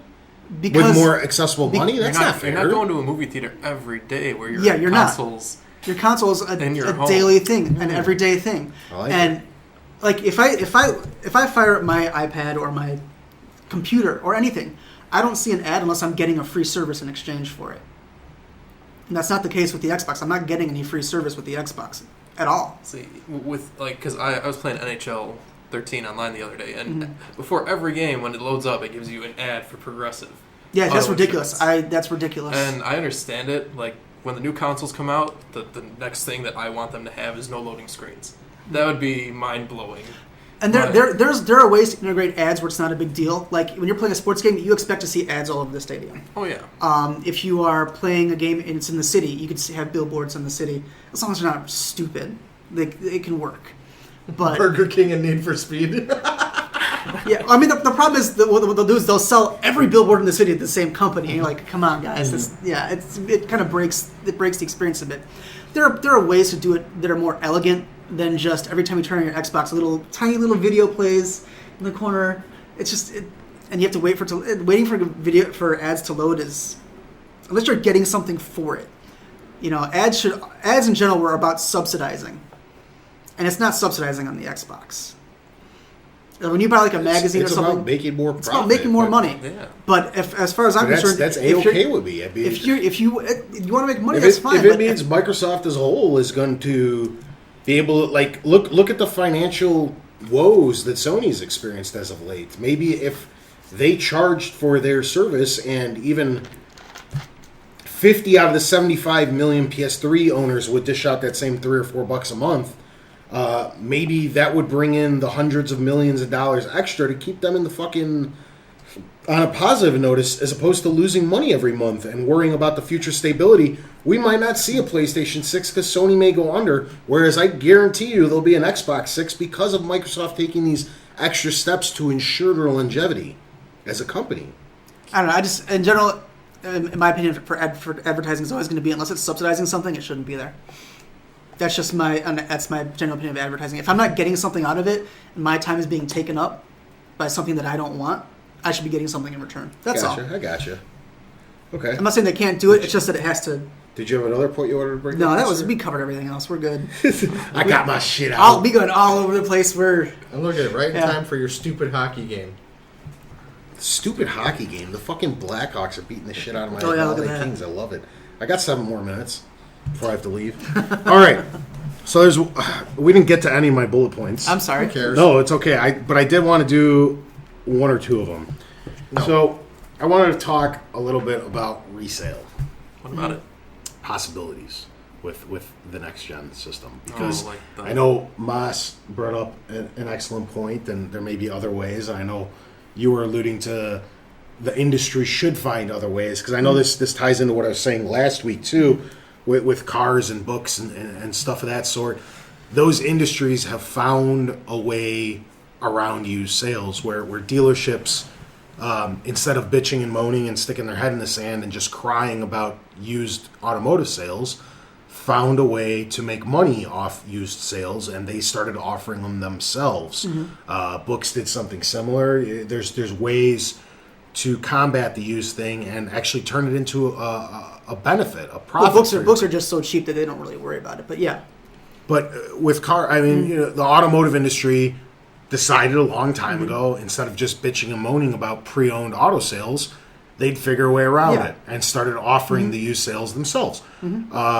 Turning it into huge business. A lot of dealerships, I think, would close if they didn't have the pre-owned department. So, I mean, what do you guys think some possibilities for councils to do in the future to stop bitching and moaning about the used game sales and just let it be, but maybe, create some kind of ecosystem where they don't have to worry about it because they'll make money off used systems, and not what Microsoft's trying to implement now, which is, you bought a used game, now pay us $35 to unlock it. That's fucking garbage. I think that they should, for every new game, you should get a free hooker. Yeah. That would definitely. that would sell a lot of entice a games. lot of It's people. realistic. It's kind of far fetched, but I'm gonna take a cue from the music industry, and what they're starting to do is you pay a subscription and you get the streaming service. That's one thing. I could understand if they have a restriction on that or a cap, like okay, you have access to 10 games for this month, and then we're gonna cycle those out, or you have the option to unlock that game if you like it. Sounds a lot like PlayStation Plus, good sir. You're missing the point. But there's more games. Like Well, I like know. on live? Kind of like online. Kind of. Well, the Well, problem with I online was is that you thinking paid full more price. like That was the a- problem with online. Is that you paid full price plus a subscription. I was Didn't work. talking more along the lines of like what is it? Spotify. Well, remember Spotify. and- Well, you're like and- Game Tap used to be. Yeah. I think that could partially work. I think what another thing that they could do, they already keep on their servers what licenses you have. Why can't you trade in a license and then they resell that license at a discount to someone else? So they facilitate that used sale. So like say I go off and I buy random game number 7 for $40 Probably Barbie's online. Dreamland 9. Yes, fantastic Okay. game. Love that game. Barbie's Dreamland 9. I buy it for $40 online, or even $60. God, I would never spend $60. But just as an example, you spend $60 on Barbie's Dreamland 9. When you're done with it, you say, "I'm never going to play this game again." They give you a $20 credit, and then they have a used marketplace on their store where they say, "Well, these games," and they have a limited number of licenses available because it's a pre-purchase license.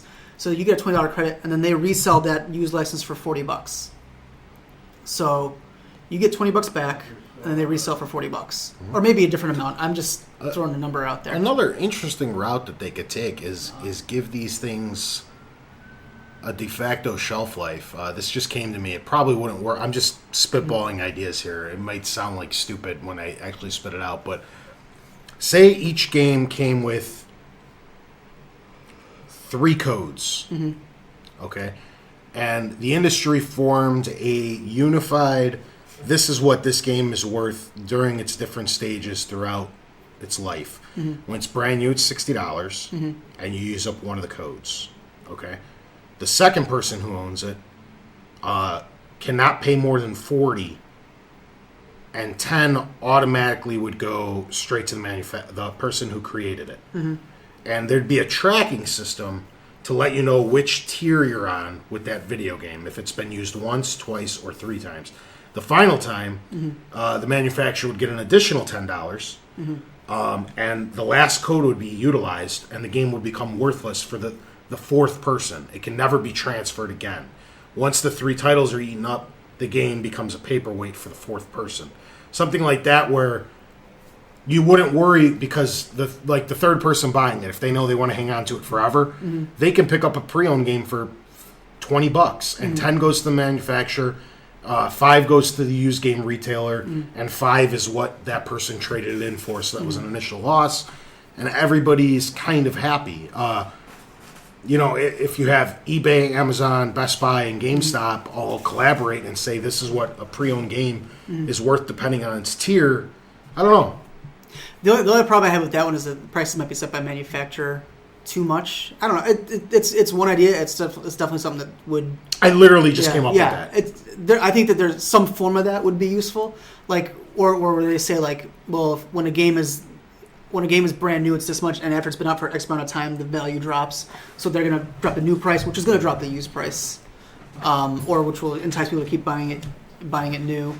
But then you got games like Super Smash Brothers that stays at they stay at $50, $60, forever. Yeah. I mean, my only real concern with your idea is that after that, when it becomes a paperweight, could you screw someone on that and resell a game that's not feasible? Every game has a serial number, which would be somehow. You have to be able to check it. Yeah. But the other issue is that to make sure you didn't rent it out to your friends and say, "Oh, I'm the only one who's ever owned this," but all 3 codes are eaten up. Yeah. There'd have to be some way to monitor that to check it. But the other concern I'd have, and this is just as me as someone who likes to go back and play retro games, is game preservation is a huge challenge right now.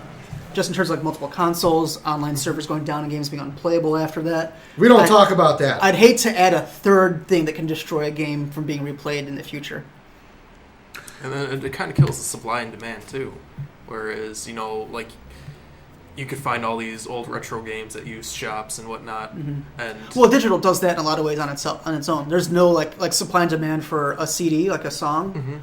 They can make as many as they want when it's digital. It doesn't matter. The problem I'm blown away with is how both Microsoft and Sony sound like they are not carrying over their digital libraries. That bothers. That's the only reason I haven't gotten to my That to me is so disheartening. That PlayStation's a different story. I've bought a lot of games through PlayStation Network, but I want to say a good 95% came from PlayStation Plus. So I understand that was an agreement we made when I signed up for PlayStation Plus. But on Xbox, I spent an awful lot of money buying those arcade titles.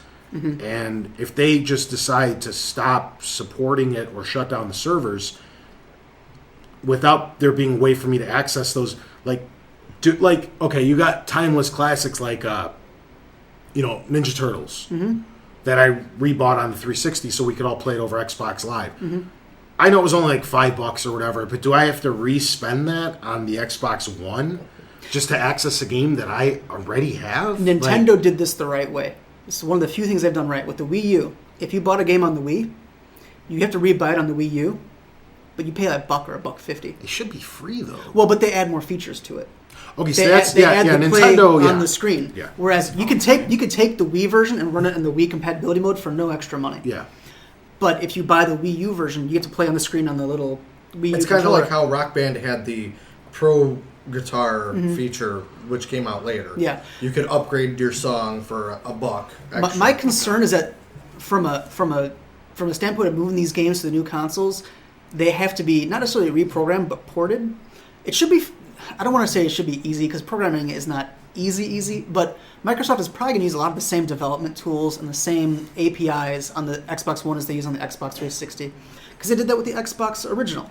They have DirectX for their audio or for their video, and they use a lot of standardized Microsoft stuff. So porting shouldn't be impossible.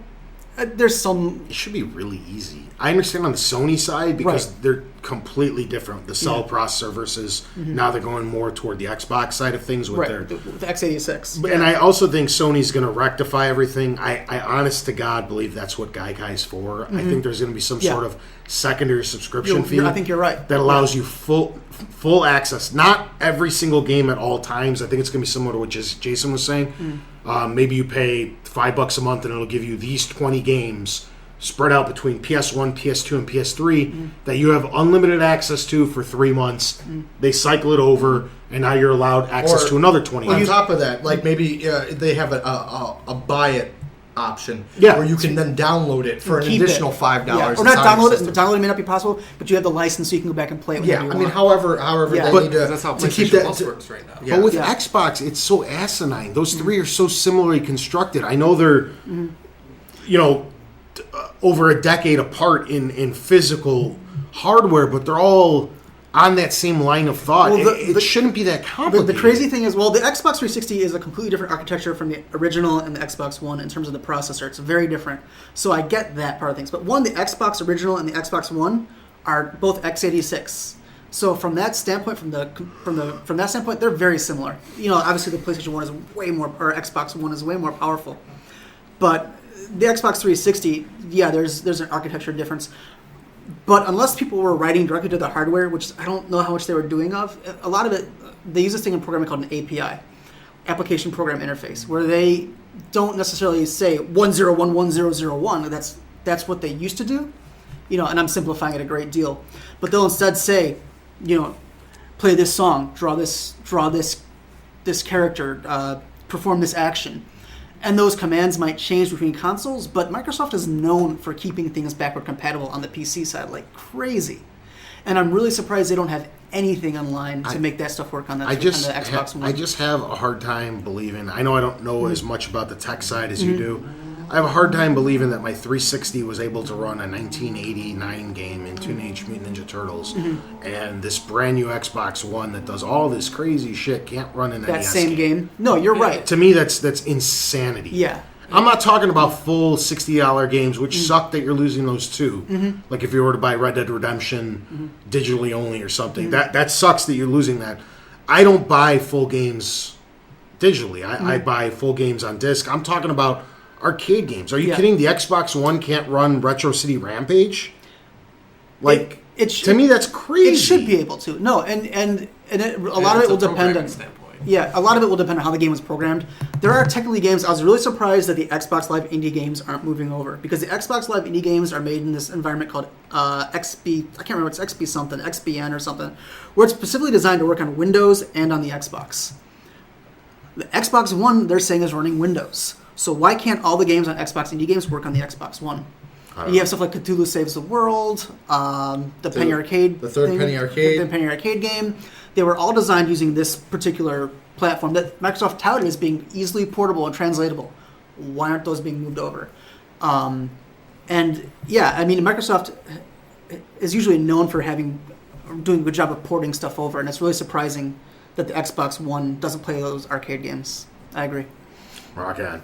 All right, I figure we could hop into some final thoughts and wrap the show up. If you wanted to kick us off, Jason. Yeah, mine is I'm seriously just holding my reservations until I get full details on everything. Yeah, I agree that it sucks to hear them come out and say all this stuff, but again, we don't have the full details yet. Until I get the full story, I'm personally going to hold my reservations back. John?